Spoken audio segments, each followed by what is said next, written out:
Hello guys, good morning. আমার চোখ মুখ দেখে বুঝতেই পারছো আমি মাত্র ঘুম থেকে উঠলাম। এখন বাজে সকাল 7টা। আর এই 7টা মানে আমার কাছে অনেক সকাল। আমি রোজ দিন উঠি 8টা, 8:30 এরকম টাইমে উঠি, তাই 7টা মানে অনেক সকাল। আর এইদিকে সোনা ঘুম থেকে উঠে পড়েছে, এর পাপার সাথে একটুখানি বক বক করছে। আর এত সকালে উঠেছি তো তার কারণ বাড়িতে যাবো। আর এদিকে দেখো বাস স্ট্যান্ডে এসে আমি আর সোনা এদিকে বসে আছি বাসের জন্য। আর এর আগে একটা ব্লগে বলেছিলাম যে এইখানে আসলে সাথে সাথে কোনো দিনও গাড়ি পাওয়া যায় না, এখানে আধা ঘন্টা 1 ঘন্টা বসতেই হবে, তারপর গাড়ি আসবে। আর এই যে বাস পেয়ে গেছি, বাসে বসে পড়েছি, এখনও বাস ছাড়েনি। এইদিকে সোনাকে নিয়ে ওর পাপা দাঁড়িয়ে আছে। এই গরমে না গাড়িতে বসা যাচ্ছে না, আর গাড়ি থেকে নামলে মানে বেশিক্ষণ দাঁড়াবেও না, একটু সময়ের জন্য দাঁড়িয়েছিল, তা ও দাঁড়িয়ে আছে, বললো পরে বসছে। আর এদিকে বাস ছেড়ে দিয়েছে।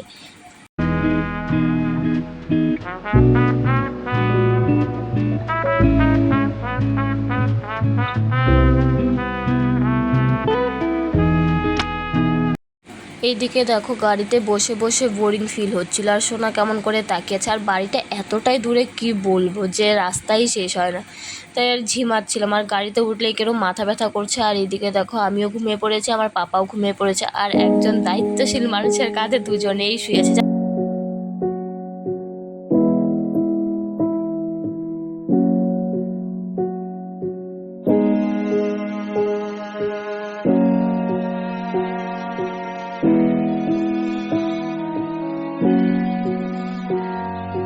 कहानी सुनो, जुबानी सुनो, मुझे प्यार हुआ था, इकरार हुआ था। कहानी सुनो। এমনিতেই তো গাড়িতে উঠে ভালো লাগছে না, তার মধ্যে আরও গাড়ি দাঁড়িয়ে পড়েছে। এখানে এসে জানো সবসময় গাড়ি আধ ঘন্টার মতন দাঁড়িয়ে থাকে, সেই আধ ঘন্টা ধরে বসে আছি, এখনও গাড়ি ছাড়াছাড়ি নাম নেই। তো গাড়ি ছেড়ে দিয়ে এখন আমাদের এখানে নেমে পড়েছি, নেমে এখন টোটো ধরেছি, টোটো ধরে এখন বাড়িতে যাচ্ছি। আর এইদিকে দেখো চুলগুলো কেরম এলোমেলো হয়ে আছে, টোটোর উল্টা সাইডে বসেছি তো, তাই উল্টো সাইডে বসলে চুলগুলো এরকমই হয়। আর এই দেখো এই দিঘিটা দেখতে পাচ্ছ, এইখানে আমাদের অনেক স্মৃতি জড়িয়ে আছে এই রাস্তাটার মধ্যে। এই দিঘিটার মধ্যে এসে আমরা কত আড্ডা মারতাম, আর এইখানে এসে স্কুল যেতাম এদিক দিয়ে, টিউশনি করতে যেতাম এদিক দিয়ে, মানে কি বলবো অনেক স্মৃতি জড়িয়ে আছে। যখন এই রাস্তাটা দিয়ে যাই না, মানে সব কথা মনে পড়ে। যার এদিকে দেখো আস্তে আস্তে ভাই আর বাবা হচ্ছিল, এইদিকে এসেছিলো, তো বাড়িতে যাচ্ছে, তো ভাই বললো দাঁড়া দাঁড়া আমিও যাব, টোটো থামিয়ে ও উঠে বলো। আর এই দেখো মানে ওর জামার উপরে আমার বাবার গেঞ্জি পরে আছে, কী বলবো ও এত শয়তানি করে। এদিকে বাড়িতে এসে যেখানে যাওয়ার কথা তোমাদেরকে তো বলিনি, তো আমার বোনের আজকে দেখা দেখি হবে, তো ওখানে যাচ্ছি। তো বাড়িতে এসে রেডি হয়ে বেরিয়ে পড়েছি, এদিকে টোটো ছেড়ে দিয়েছে, টোটোতে করেই যাচ্ছি, বেশি একটা দূর নয়, বাড়ির সামনেই। তো এটা আমার জেঠিমা হয়।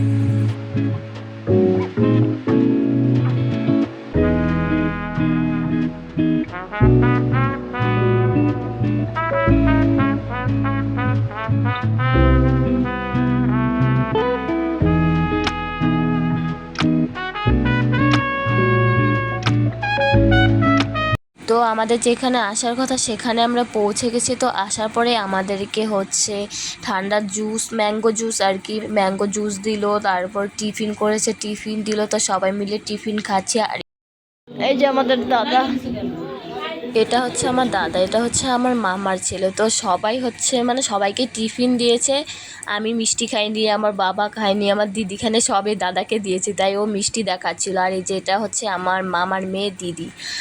আর এখানে বসে সবাই মিলে আলোচনা করছিল, যে বিয়ের কথাবার্তা আর কি, সেটা নিয়েই আলোচনা করছিল।